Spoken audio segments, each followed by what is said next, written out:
Thank you. Thank you. Appreciate it. Thank you very much.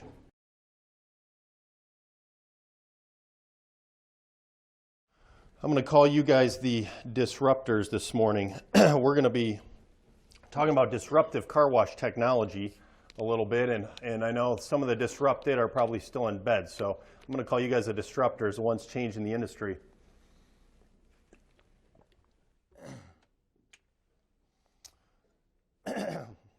A little bit of background or information I got to share with you. What I'm going to share today is copyrighted information, intellectual property, and some of the things that we have available to you through a system that I'm going to share with you at the end.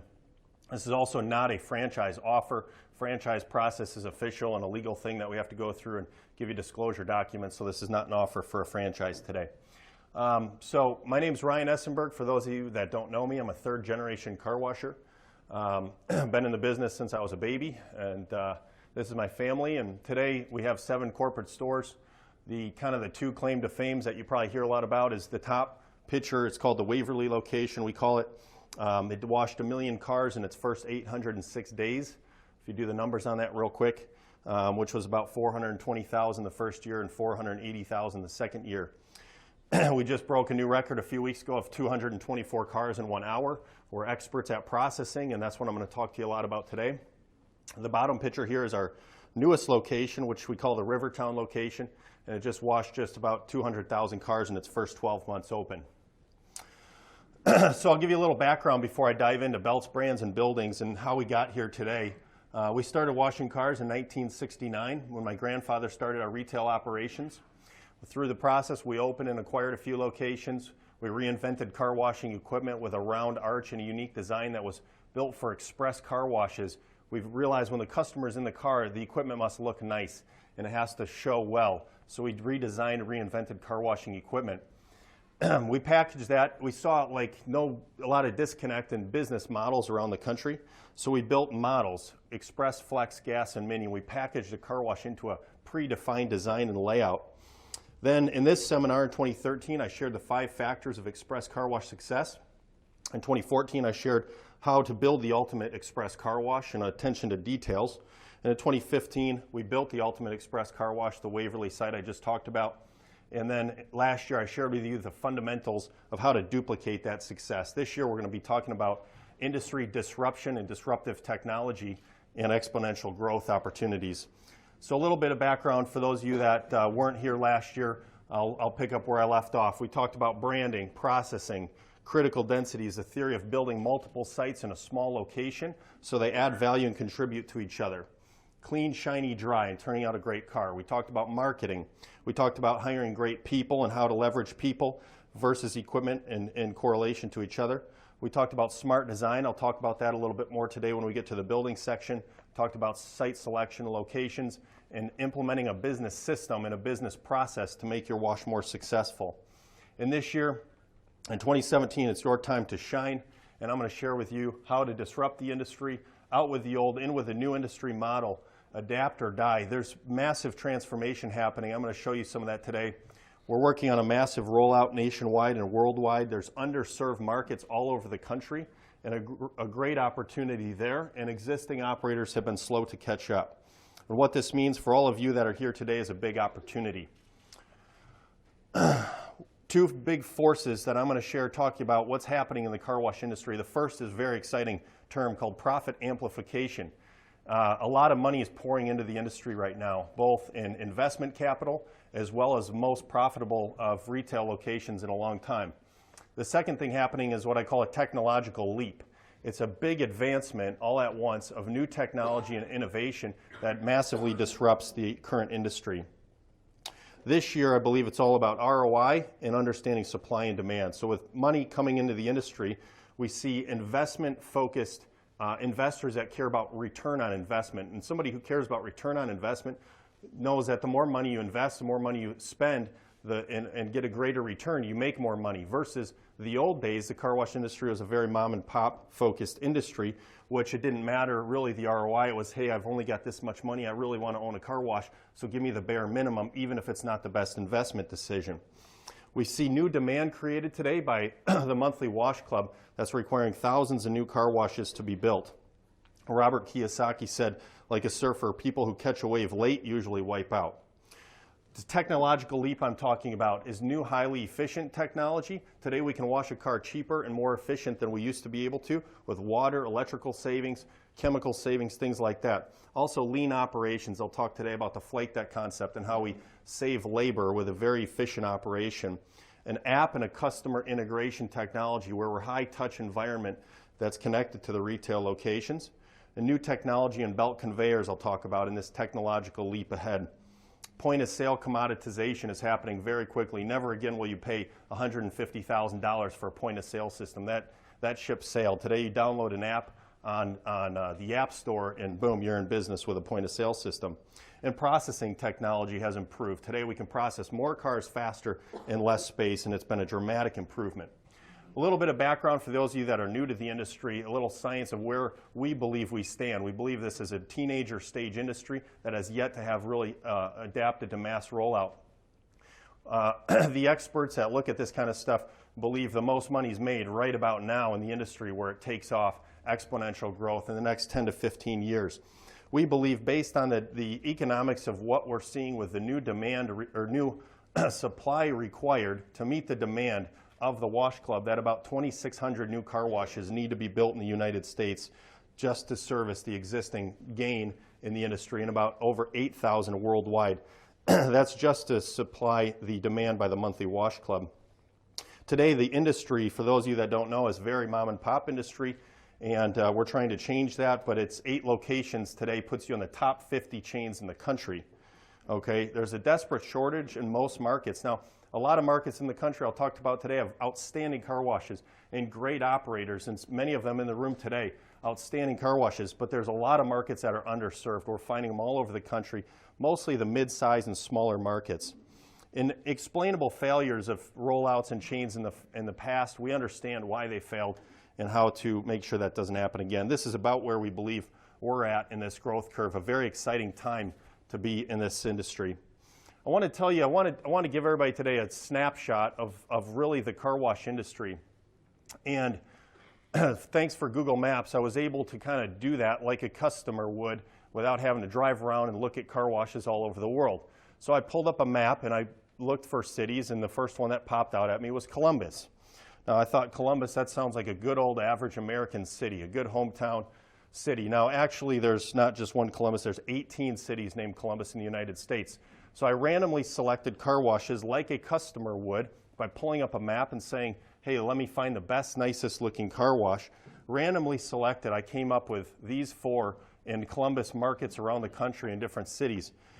These are just a few to show you the state of the industry. Again, there's great operations in a lot of markets, but these were the first 4 pictures that I pulled up from randomly chosen car washes, just like a customer in a marketplace. Now, I don't know about you, but I don't know if I would take my car through any one of those car washes. Now, the top right corners, I picked really because of the name, top of the line car wash. Okay, this is the state of the car wash industry for the masses right now. The bottom right corner we call the black hole. Okay, you wouldn't really bring your car in there if you can't see what's inside. And this is my personal favorite, this beautiful, shiny black Cadillac coming out of this car wash. Now, I can guarantee you that guy didn't wash his nice car there because he wanted to or because it put out the best car. He washed his car there because he didn't have another option or a choice. Okay, I did the same thing in another city because I thought this can't be true. And these are the first 5 pictures that I pulled up, literally. I didn't find a good one and discard it and not put it in my presentation. Randomly 5 car washes. Try it. I did it again in another city. I got the same result. Charles Darwin said it's not the largest and strongest that survive, but the ones most responsive to change. I want to know today, does anybody here have a crystal ball? Okay, nobody. I thought a few people might, but I'm going to share. I believe I kind of have a little bit of a crystal ball. I'm going to share that with you today and let you use mine, okay? So the reason I have a crystal ball is because I was born at a time where I was taught how to work hard, but I also know how to use Snapchat. And that's kind of a special little window here that I lead what's called the millennial generation. And as a leader of the millennials, my buying habits and my families and people in my age group are able to kind of forecast what's to come. And the people that have buying habits like me are the people of the future. And what's really important to know about that today, if you can anticipate what's coming down the pipe for buyers, you can cater to their needs. And millennials have just now passed up, and in the process of passing up, by 2020 will be the largest percentage of the adult population. The people that you think are the entitled kids who show up late to work are now your largest customer, okay? Most importantly, $1.3 trillion and 1/3 of all retail spending will be people my age or younger in the millennial generation. Very important to understand this. And that's what we're going to talk a lot about today. Millennials demand, and of course you all know keyword there, demand, because we want it the way we want it. And we demand fast, low hassle, and one of the most important is easy experiences. Okay, we have better things to do than give you 30 minutes of our time. We're very routine-oriented processes. We like to do things repetitively. We should not have to plan time. Years ago, you know, they talk about, oh, it's Saturday, I'm going to get the car wash. We don't do that stuff. We want to go wash the car on the way to work, and whenever we want to, there better be a car wash nearby and fast that we can run through. Millennials want fun, and one extra minute of time or hassle is not acceptable. I had a friend locally tell me that he drives past our car washes that have chain and roller conveyors to go to the one with a belt because it's just easy. It's faster, it's easy, it's no hassle. Okay? OMG EIF, what this means is the industry right now has given millennials what we call an epic industry fail. Millennials demand quick, easy, gentle, and often, and today you can't find that in the car wash industry. In-bay automatic models are not going to be here for much longer because they're not fast. Okay, it's not acceptable to a millennial customer to wait in line for an 8-minute wash and wait in line 30 minutes just to get in. It's not the answer, and it will not be sustainable, I believe. Washing by hand is not going to have a comeback. It's not something that we like to do, and of course we don't have time for.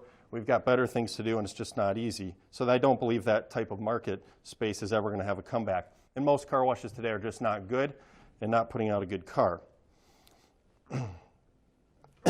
So that leads us to belts, brands, and buildings, and why change is now, and these are three forces that I believe are going to massively disrupt the industry. So belt conveyors. Belt conveyors have already obsoleted chain and roller conveyors. Late adopters will struggle to catch up. Once a consumer experiences a belt, they will not likely go back to a chain and roller wash. A few facts about the transporter belt conveyor. Today, and for many years, we've manufactured more belts than we do chain and roller conveyor. That's been a long time trend. Today it's about 5 to 1, and we are in the near future won't even make chain and roller conveyors anymore. The belt is required for many new vehicles coming off the line. That has to do with the automatic parking safety feature, where if a person's in front of the car, it stops. A brush gets in front of the car, it stops mid-tunnel, collides with another car. And it's going to cause massive issue for existing car washes. By 2022, the government mandated every new vehicle must have that feature. It's very difficult to retrofit from an old car wash to this model. It's about $120,000 and 3 to 5 weeks downtime. What you're going to see is a lot of old, tired car washes. The real old ones are probably going to close, unfortunately. Some of the other car washes will turn people away if they can't wash that type of vehicle there, and other ones will obviously be able to do the retrofit. The customer demands an experience that's demanded. Once they get the belt, they won't go back to a chain and roller conveyor. The errors and intimidation process is so much better. The customer doesn't have to line up. There's no fear of scratching their wheels, bumping into anything. Okay, a more consistent and easier process. We can actually wash the car more consistently, better, and easier on a belt because the vehicle's centered. We don't have to deal with this wide range of vehicles and different widths. In terms of prepping, people who prep, the belt is one of your best tools because it creates a process. We've all seen the guy who's bent over at the beginning of the tunnel shooting a prep gun down here doing nothing. Well, they're lined to the road and the tunnel's empty. Okay, we've all seen it. The belt allows you to have about we put in a 25-foot loading area. We pull the car onto the belt, load them, get them in neutral, and now we've got time, and your prepper becomes like another piece of equipment machine on the assembly line that's moving and has a timed process. Now we created a system and a rhythm, so they have to prep like this, and they have a limited time. We can say that's how much time you get to prep the car, and then you're done. Okay? And loading, we speeds up the loading process significantly. So here's a little video that's just shot from above at one of our washes just to show kind of how a belt works for those of you that haven't seen it. These are customers in the car. They're shifting into neutral on the fly. This is self-loading, so at our washes we run self-loading about maybe 50-60% of the time. If it gets real busy, we put a loader out to pull cars tighter, but this right now is a pretty good day, and it's loading, self-loading. No correlator to line up with. The balls we use as visual guides to try to give the customer line up, but without banging them around with their tire. And you can see how it's a very, very smooth process, okay? We reduce the intimidation, and it's just much smoother than the old style systems. Some of the belt capabilities, we've washed 224 cars an hour is our record. That's on a 130-foot car wash tunnel, which has a 115-foot conveyor. Now, how do we do that is you don't have to run a belt at breakneck speeds to get 224. You can run at 224 and get 224. Chain and roller conveyor, you'd probably have to run at 240, and then you got gaps in there and you're whipping cars through. So actually you get more cars faster on a belt that's running slower. Saves about 2 to 3 feet per vehicle. Anxiety factor nearly eliminated, safer for the staff, and demanded by all customers once they're enlightened to this option. No correlators, no risk of wheel scratching, and belts today are the absolute standard. It would be insane and crazy to build a car wash today without a belt, because they will be obsolete in just a few years from now. Okay, I want to go into brands. Branding. The car wash industry has failed to leverage one of the most important retail core principles called branding. It's obvious in every other retail business. Why can't we get the hang of it, right? Numbers grow exponentially with brand saturation. So what I'm referring to there is a principle I talked about last year called critical density. When you build multiple locations in a small area, they contribute to each other. Club members can overlap, they can wash at other locations, and the brands add value to each other. So that's the concept of critical density. It's very powerful. It's part of the reason of the success that we have at our washes in Michigan. They would never do that kind of volume as one store. They do that volume because it's been 45 years of building brand and a customer base. Millennials trust brands they know, and we have less care for the local shops. We like to see names we trust, and the Amazon today has overcome. You know, the old days, it's like, yeah, I want to help out the local shops. Today, we want a good experience. So Amazon has trumped grocery stores now. We literally, my family buys our ketchup, our water, our toilet paper, and our paper towels on Amazon, shipped to our house. Okay, massive disruption, and it's going to affect the local grocery stores. This is a little bit about branded businesses historically in the retail marketplace compared to independent startup business. This is the failure rate. Okay, statistics from the International Franchise Association that 95% chance within 2 years of success drops to 70% in an unbranded business that doesn't tie into a business system. Okay, branding provides professionalism. Brands can deliver professionalism in an unprofessional market. So by having good branding allows you to stand out from the existing mom and pop marketplace. This is the digital age. Social connectivity is demanded by millennials. We get our weather on our phone rather than opening the door to go outside. We read the news on Twitter and our news app on our phones. GPS, coffee, everything's at our fingertips, and we must be connected with people's phones at the car wash. So to do that, we built an app. The app allows us to sign up club members from their phone at night, at home, wherever they want to be. They can sign up, they can join the club, they can cancel, change their plan, everything on their cell phone. When they come in, we read their license plate. They can sign up in the parking lot, sitting outside in their car, pull in, gate opens, the car goes through the wash. It eliminates RFID, and we have a centralized club network nationwide.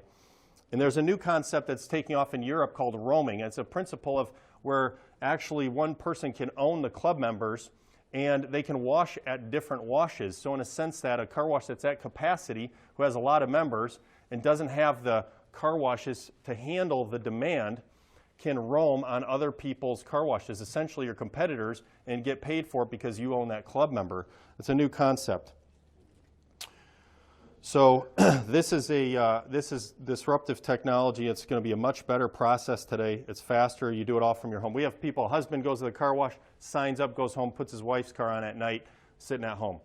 Economies of scale is something that is available to branded chains and larger chains that the small mom and pop stores can't connect to. Newest technology like this phone app is really out of reach of the small companies. We've built another app called Wash Club. It's a generic version to try to get that technology in the hands of smaller chains, but it's still costly up front. So it's really a 3 to 10 store minimum to try to get that kind of technology implemented. A centralized club administration has economies of scale, so larger chains can centralize. Today, we manage all the club members directly from Michigan from our headquarters. And marketing has economies of scale. When you build 3 sites in an area, you can run an ad and get it 3 times paid back versus 1 site. You don't have the power there. And buying power, of course, discounts and purchase volume. The more you buy, the more you save. And together, collectively, economies of scale is leveraged by all major brands today. In a world with a lot of brands, you have to stand out. This is one of our newest facilities. It's in the middle of a franchise retail district of every big name brand within a mile. Target, Panda Express, McDonald's, everything right there. It would be silly for us to not have some sort of brand value and a very powerful brand name planted in a market that's on a good site like that. A little bit about brand marketing today from entrepreneur.com. I want to read to you. Today's brands need to be hyper-focused on delivering experiences rather than delivering messages. A story about Airbnb and HomeAway, 2 companies that provided a platform that matches travelers with private rental accommodations. HomeAway was 3 years old when Airbnb launched in 2008. To fend off the new entrant, HomeAway developed and spent millions of dollars on a digital branding strategy that described why it was different from Airbnb. Airbnb, on the other hand, focused its efforts on creating unique and compelling experiences for its consumers, comparing itself to no one. Today, HomeAway has a market cap of roughly $3 billion, while Airbnb's values soared to $20 billion. Brands need to perform and prove their worth through actions and delivering extraordinary experiences. That was written about the millennial culture. I want to talk about competition real quick when it comes to brands. And in a competitive environment, you always play to win. You want to do something bigger, better than what's existing. But some things you need to understand about competition. Debt-free veterans are always going to have an advantage, so don't ever compete or dive into a market where you've got a veteran who's been in the business a long time that is debt-free. New investors that have a high debt load have a disadvantage in that marketplace. Another thing to understand, competitors will get better as soon as they're challenged. So you might go into a market and you think, well, this guy's not really doing a good job over here. I'm going to build a wash. Well, he's going to get better the day you start construction, and his price is going to go down. He's going to get more aggressive. You got to understand there's wide open markets everywhere. I can't emphasize this enough.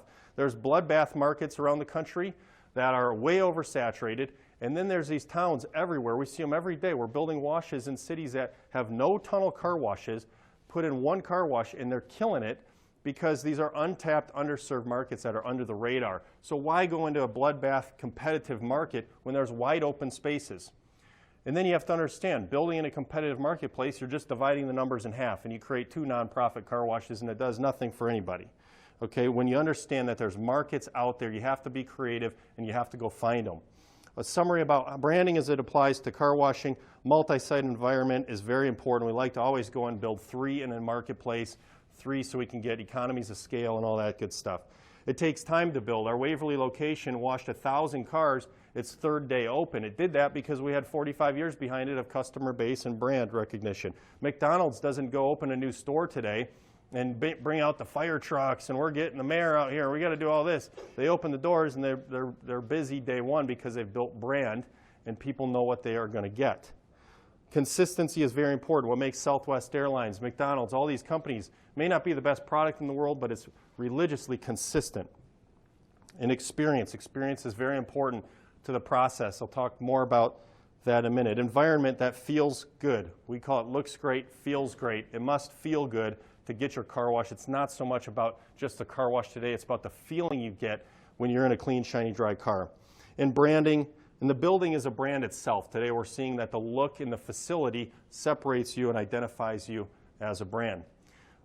Okay, buildings. A car wash building is as important as any piece of equipment. Does anybody remember what this is? Who remembers this story? Somebody got to remember this. Dr. Seuss, the story of the star-belly Sneetches. Anybody remember that? So the Sneetches that had stars wanted to not have stars, and the ones without stars wanted stars, and so they built a machine and they put the Sneetches in one end, they came out and they got all mixed up and nobody knew who was who, and they all lived happily ever after. What you have to understand about a car wash building today is it's a machine. it's not just equipment that produces the experience in the clean, shiny, dry vehicle. The car wash facility takes a dirty car in one end and it spits it out clean the other end.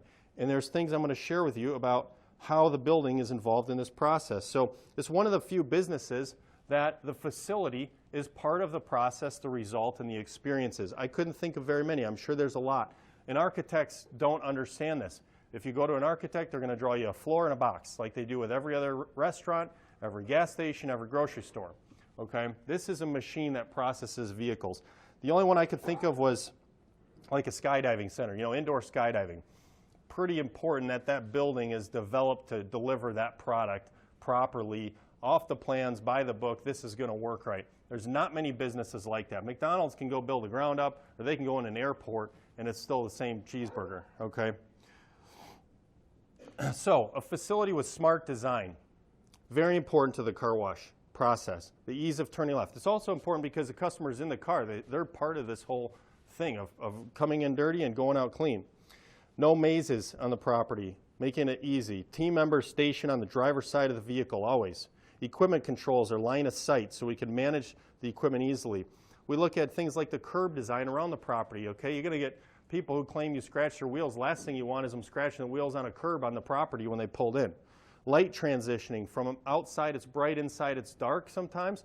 We brighten the inside to make it so their eyes don't have to transition so they don't get blinded for a minute when they load.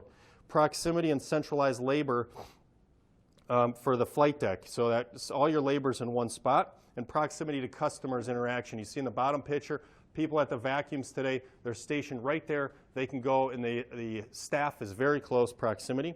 And a facility with smart design implements form and function. It looks great, but it's functional to operate. Some of the building elements that are imperative to a great operation, floor slopes, little things like that are overlooked by architects. We take and we raise the ground where this car is sitting 2 inches to get the cashier eye to eye with someone sitting in a car. Okay, we take slopes into the building, have to be downhill so they can ride the brake and roll onto the belt conveyor. The exit end, we go downhill, we dump them out the end as fast as we can. Little things like that. The way slopes in the car wash sit so you don't have puddles on the floor. The guys who are pouring the concrete don't realize that it's raining in here every day. There's water. Don't want a little puddle here. The way doors swing, we've perfected and implemented in the design. Window sizes and placements, all very strategic to run a low labor operation. Drain placements, very important, where your drains are throughout the wash. Stop button locations for safety and accessibility in the right positions. Glass, we install the glass backward. Most buildings are designed to keep weather out. It rains outside, and we keep that water outside. In a car wash, we reverse it. We want the weather to stay in. The glass is wet on the inside, so we weep the water back to the inside. Duty cycles for power. Architects and engineers don't understand that there's a car that goes through, then there's a gap. Usually in our case, we like to see a 3-foot gap and as tight as we can, but there's a gap. So when they calculate these things like water and electricity and all these loads, they forget to take, they take maximum load, but they forget to take into account things like duty cycle, or they go size the bay heaters to heat the bay to 75 degrees. Well, we don't have people in the wash bay. It's an unoccupied environment. We want it to be about 55 degrees. So those are the kinds of things that just a typical architect's not going to understand. Building operation intangibles are other features that you build in. The manageability of the operation. You want it to be easy, low drama, low chaos. I went to one of our stores a few months ago, and the store that washes 2,000, it's like 1,500 car day average or something like that.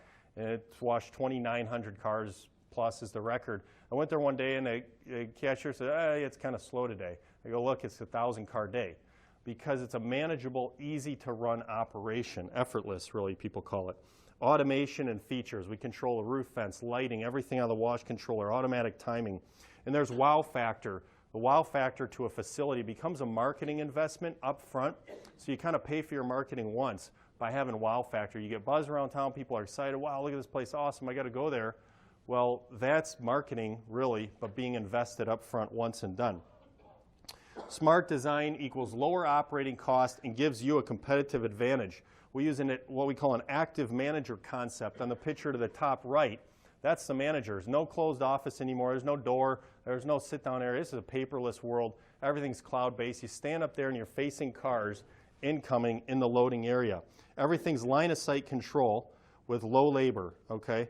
That's on the left, the control console. We can pause the conveyor. We can start, stop the wash.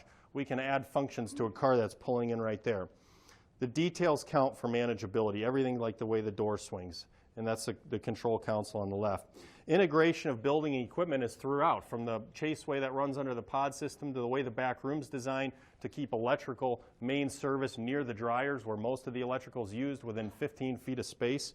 But things like the flight deck, we call this control center. This is where the cashier stands. Very important that the building and everything's exactly like this, so they've got everything at their fingertips to control multiple lanes. Today our cashier's managing 3 lanes, gates, stack control, as well as looking over their shoulder to see loading.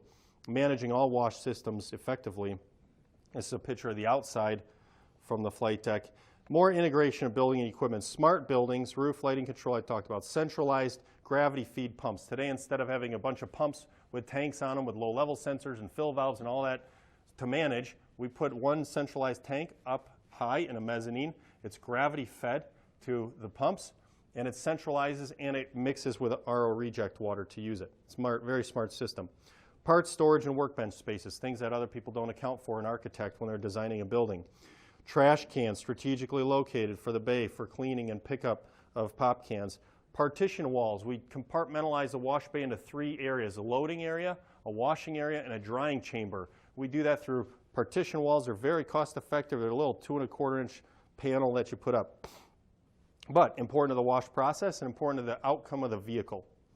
Underground chases, be in the right spot, all those kind of things. We do a lot of time today in plan review.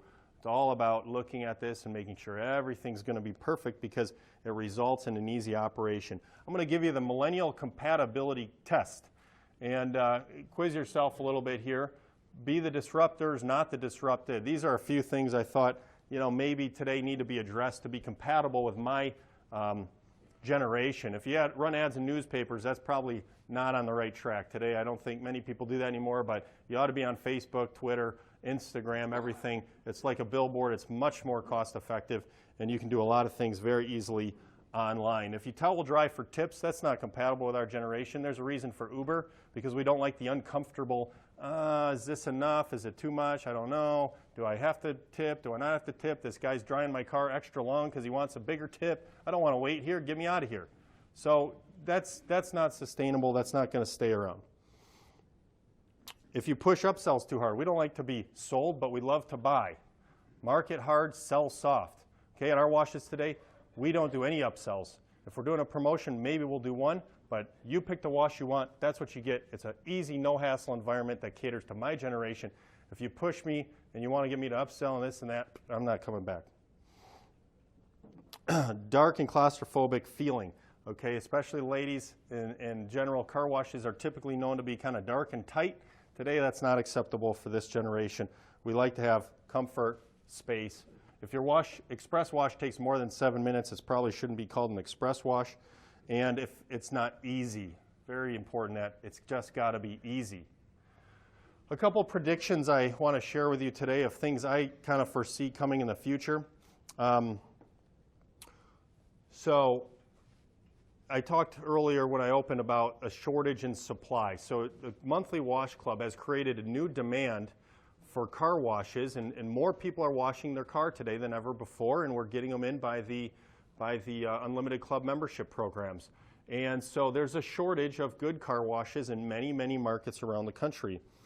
I see the chain companies are overtaking the mom and pops, either by unfortunately shutting them down or by acquisition. So we're starting to see gravitating toward mid-sized chains.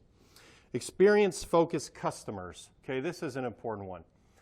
Someone like my wife would go through the car wash, and she's not going to get out and look if her wheels are clean or not. She could care less if the wheels are clean or not. But she went there to feel good and get a clean car. She's not going to walk around and go inspect if the wheels are clean. But if the vacuum doesn't have good suction, she's going to be ticked. So experience-focused customers are going to transform the way we wash cars. Pay vacuums I foresee coming back. Okay, free vacuum started in Germany. The company and the guy who started it today, they're not free anymore. They charge. Okay, so it's going to bounce back. It was initially implemented to compete with old full-service washes, where an express could do free vacuuming to compete. And today it needs to come back. It's going to come back because, A, it costs money and time and effort and maintenance costs and trash can emptying, and it creates chaos at the sites. It costs more in land, investment up front. Secondly, payment technology was a big problem. Coins, bills, it was all a hassle. Well, today it doesn't matter. Nobody carries cash. Everything's Apple Pay. They say our country is behind in that. And everywhere else in the world, they're far ahead of us in using your phone to pay for things, okay? So we're going to be able to do pay on the phone app, pay with Apple Pay, and everyone else can use credit card. And if you have cash, then, you know, whatever. But pay vacuums will be coming back because it's a necessity, it's an opportunity, and most importantly, it's a great area to make a lot of money. It's an income potential. Retail real estate, I believe, will be decreasing. Part of this because the Amazon disruption, you know, food will be still there, but retail stores are going to be hurt. And I may or may not be right about this, but I believe that some of these retail lots are going to be less demanded in the future. Okay, it's not so important anymore that everything has to be on prime real estate. Of course, car washes are far behind because we've always kind of not been on prime real estate. We're trying to catch up and pay a little bit more for land to be on the prime corners. But some of these things like grocery stores or pharmacies and things where you're going to buy a lot of this stuff online in the future, it may result in a decrease in real estate cost. And also another thing disrupting is banks. The banking industry is what they say is one of the next industries to be massively disrupted, and that's due to a new industry called fintech. It's online banking, it's peer-to-peer lending. When's the last time you really walked in a bank? I probably walk in a bank once a year maybe. You get money out of an ATM and you deposit money on your cell phone. There's no need for banks anymore. All these bank branches are on prime, beautiful corners all over the country, but they're squares. So we've built a model that's a short double tunnel to accommodate and leverage all these prime corners on square lots. We believe that in-bays and rollovers will be slowly disappearing or not being built. They're already not being built, but they'll be slowly disappearing just because they're too slow. And today we can do 50 cars an hour in that same amount of space for a little bit more investment up front. And we've launched that what we call the world model. It's a short tunnel that can be built very similar to an in-bay, but it can wash 50 cars an hour. And most importantly, it can be done unattended, and people are doing that today. You're going to see people operating at a distance more commonly. We believe that because there's few of you great operators in this room, but there's a lot of earth out there. There's a lot of sites. There's a lot of land, and it's going to take great operators to go out and build chains. One of our recent clients is building sites. First site and second site are 3 hours apart. Bill Martin, outstanding operator in the room, built one in Denver because he saw an opportunity. Lives in Boise, built in Denver. Okay, this is going to be a trend of the future because we're going to go in and see these opportunities and want to go leverage those opportunities in different markets, and there's a shortage of great operators.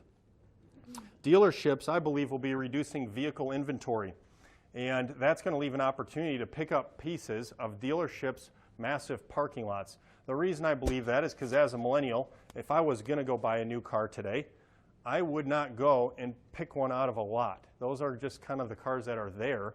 And if I want to buy a car, I'm going to go pick my car the way I want it. I'm going to go online, I'm going to select my interior, my exterior, and I'm going to hit ship and order and let it show up. I'm not going to go pick one of those that are just sitting there. So I think that, I believe in the future, these dealers are going to be reducing their inventory space and only have select high sellers. In inventory and things that are not turning over, it's going to be reduced, and we can put a car wash there and earn a higher dollar per square foot that ties into the dealership. Customers, memberships being a life experience. So when XM radio came on, you know, it was one of those things, I'm not sure if I'm going to do this. You know, turn it on for a little while, it's kind of expensive. Maybe I'll deactivate it for a little while. Okay, I'll turn it back on. Okay, Netflix. Yeah, that's pretty cool. I got to get that. Oh, it's kind of expensive. Maybe I don't really use it enough. Okay, I'll just turn it back on, just keep it and stop the hassle.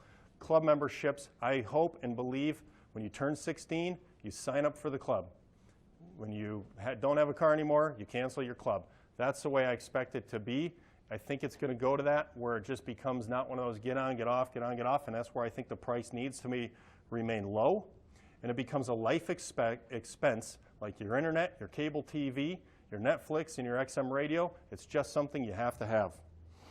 Now with that becomes what years ago used to be people wash their car monthly, and I think that evolved into weekly washing. We're seeing weekly and daily washing today.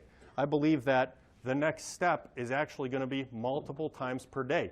And that's going to come with the Ubers of the world and the self-driving vehicles that are picking people up, and they're going to go get washed between clients. Okay? And I think that's the way of the future. It's not going to get less. It's only going to get more. We need to wash soft and gentle and be ready and be prepared for people to wash multiple times a day. My wife's car, my car, I go through the car wash, and a day later, you hit a mud puddle, whatever you want to clean. You don't want to be putting kids in the car, you know, rubbing on the side of your vehicle. I believe we're going to see that the cars pick people up, or maybe it's a couple times a day, maybe not hourly, but 3 times throughout the day, that Uber needs to be washed before it goes and picks up its next ride. What we share with you today is a 3-part, you know, absolute unbelievable opportunity that integrates an app with retail outlets and real estate investments and residual income with a club membership.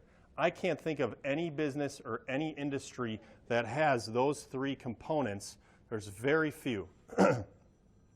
Also, advantages and benefits of the car wash industry: mid-level labor. We don't have to hire skilled and expensive labor, but we also don't have to hire minimum wage labor. We only have a few people, so it's a great area to be hiring people today. It's a gratifying product you can see. You feel good about yourself when you go to the car wash, you wash 1,000 cars, you go home at night and say, man, we really did good. That feels good. Machinery versus people. Anybody who works with people knows that machinery is a little easier and more predictable. So a low labor business, so we can run these facilities with 3 people, but you have to know what you're getting into to manage the machinery, because you're in a machinery business instead of people. That's maintenance, prevention, damage control, okay, emergency solutions. So you got to understand the machinery, but it's easier when you're predictable over people. A low labor environment. Medium ticket average is a great part of this business. You're not likely to get sued over $7 or $8. It's a service business. There's a lot of benefits to a service business. It's not just the cost of goods and we're just funneling cheeseburgers out here. We're building a system. We're charging rent against the depreciation on our equipment. It's a great business industry to be in as a service business. Our assets are held in real estate is a great thing, and just that the fact that there's no food in this business is a big plus for regulation. Opportunity is now.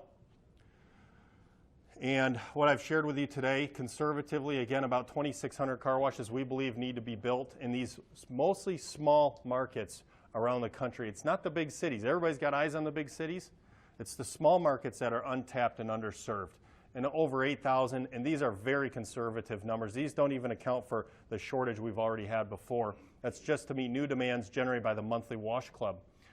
There's markets very desperate for car washes, and this is a transformational business model. I show people all over the world what we do. I show them pictures, and they say, there's nothing like that in my area. I say, well, what about so-and-so? There's an express car wash there. No, but not like this. Not like this, they say. Okay, the smooth, easy, the belt, the brightness. Overconfident and slow to upgrade existing operators. Many of the industry has operations that need to be upgraded. A blue ocean markets readily available and avoid bloodbath cities. And with that, we've developed a franchise system. Virtually every retail business today leverages a system. There's a high risk in going alone.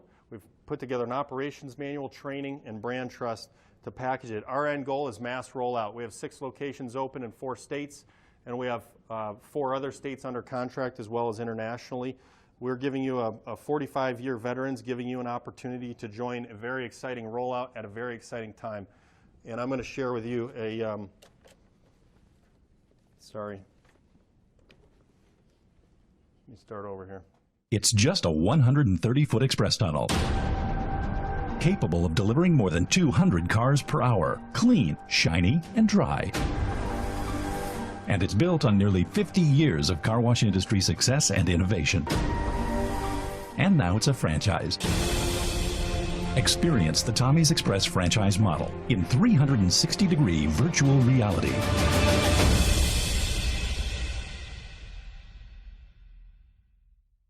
So this is an exhibit in our booth, a virtual reality experience. You'll be able to go in and see this car wash facility. And with that, I will take any group questions if you have. Yes. Any questions? Yeah, go ahead. Otherwise, there's a mic up here if we can't hear you. But So, because the wheels don't turn. Yes. Sure, great question. Because wheels don't turn on a belt, how do you clean wheels and do tire shine? So in our wash process, we haven't used any type of tire brushes in about 15 years, maybe even 20 years. We ripped all that out. Today we clean wheels with chemistry. Chemistry's improved a lot. We put it on a dry wheel. We let it dwell. Okay, we call dwell time. Then we go in and we blast it with high pressure after that, after it goes through some friction. It makes no difference in our process whether the wheel's turning or not. It's all done through really a touchless application. We do tire shine at the end where the tire starts to roll. So the last 10 feet off the belt, it's a downhill slope. We control the speed of the vehicle because our back tires are still riding on the belt. So it's controlled, and we push them through a tire shine applicator, and their wheels roll at that point. Yep, thanks. Any other questions? Go ahead. Define small market in terms of population. Okay, define small markets in terms of population. So one of the incredible success stories right now that I'm thinking about is a city that's about 20,000 people, and they're doing phenomenal with a full-blown tunnel. Okay, so you know, that's kind of the threshold. Below that, we would do that, what I talked about, the world model, which is more like a 50-foot, really small market. The world model is more like an alternative to an in-bay that's going to wash 50 cars an hour. But you know, we're building full-size tunnels in 20,000 and up. That'd be about the minimum, but some very good success stories in markets that size. Okay, so you know, we just built one in a new franchise store just opened in Joplin, Missouri. That's a little bigger. That's about a 50,000 full-blown Tommy's Express wash, doing outstanding. So you know, those are kind of the markets that are under the radar. If you look at a map, pull up a map and just look at it, there's a lot of them. There's a lot more of those than there are Dallases and Houstons and Atlantas when you look at the map. Yes? What's the optimal size of a piece of land? Sure, size of piece of land. So on the small side, we can do about a ½ acre, and we can go up to about 1 acre is ideal. So you know, that anywhere in that range. A flex serve with a detail center, you might need to 1.2 acres. But you know, today we've designed the model to fit on the traditional, conventional outlots. You don't get to decide these things so much. They build a big box and they lay out a bunch of outlots. We have to adapt to fit that common.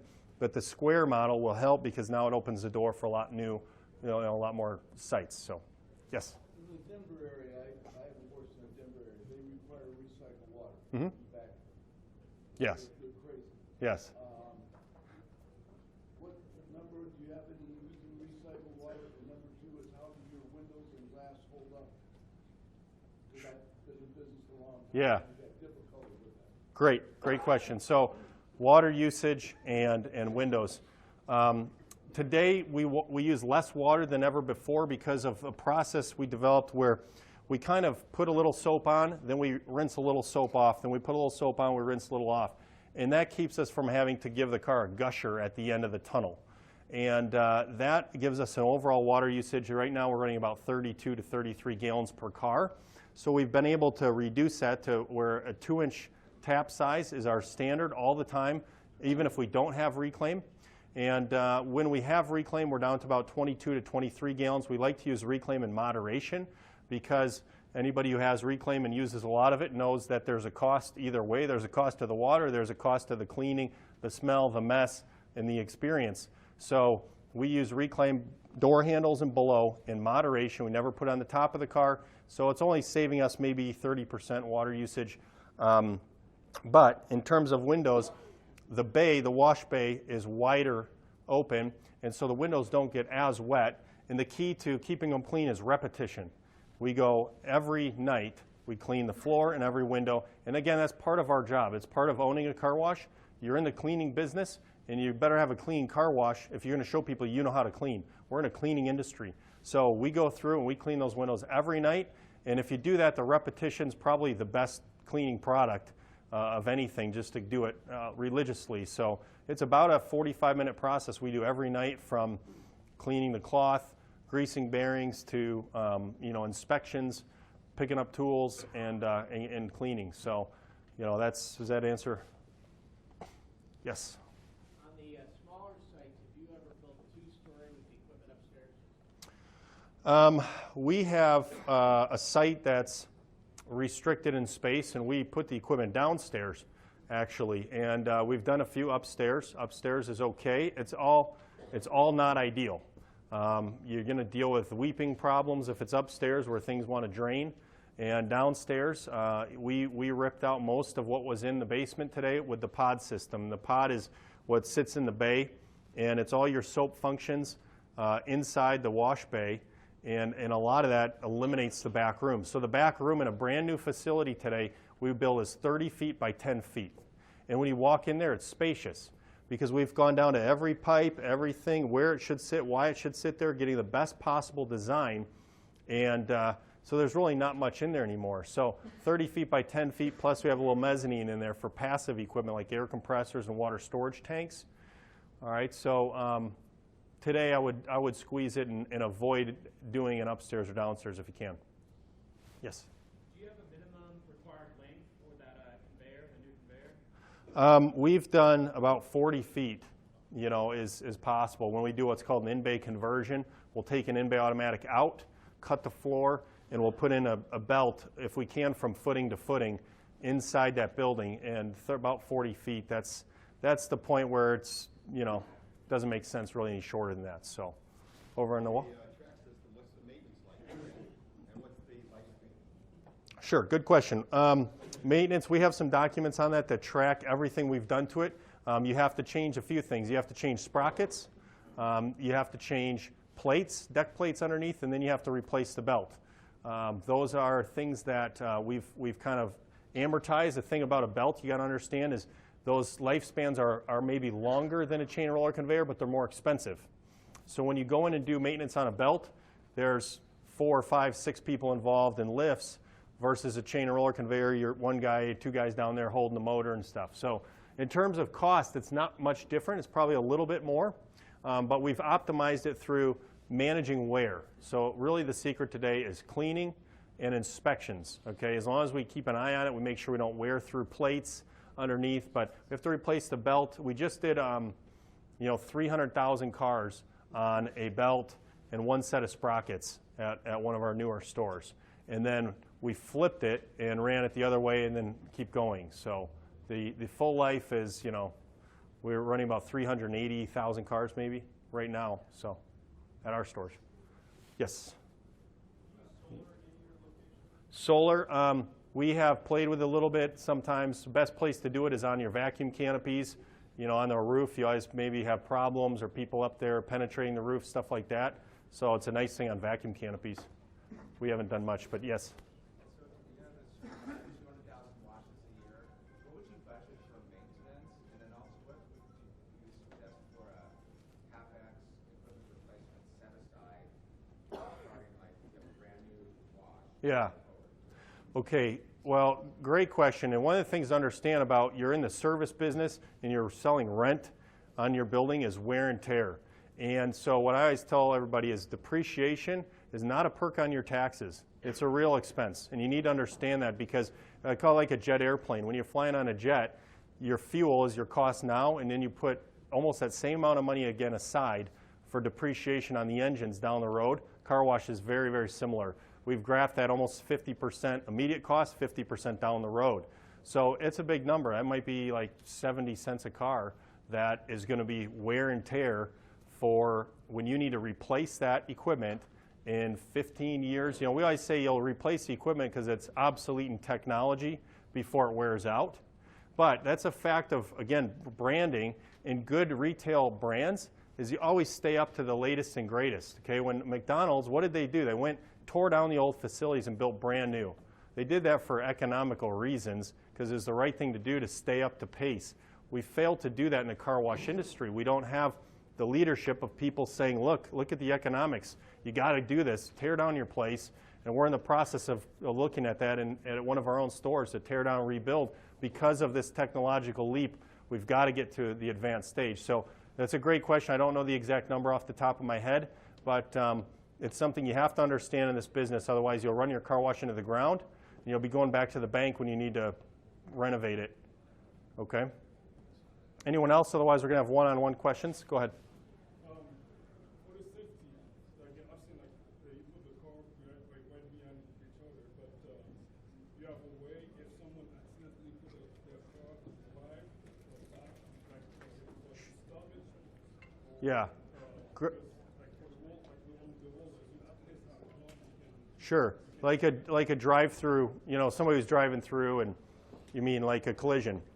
And so on a belt, of course, it's really no different in the sense that at any time, somebody can throw it and drive on accident, they're going to take off, hit the guy in front of them. We find the best thing to do is stay busy. Okay, we get less collisions and issues when we're busy because they're following the leader. Everybody's following the leader. So when there's nobody in front of them is when they'll throw it and drive and ram through and run into a piece of equipment. But if it's a very busy day, the customer's loading like this, right? They're focused, they're paying attention, they put their phone down. It's my time to load. And they're less likely to, ram somebody in front of them when there's somebody they can see. If it's not busy, then they can go. Okay? Does that answer your question? All right, you can come up later, and I'll be up here for a while. Any other one-on-one questions? Thank you. Thank you.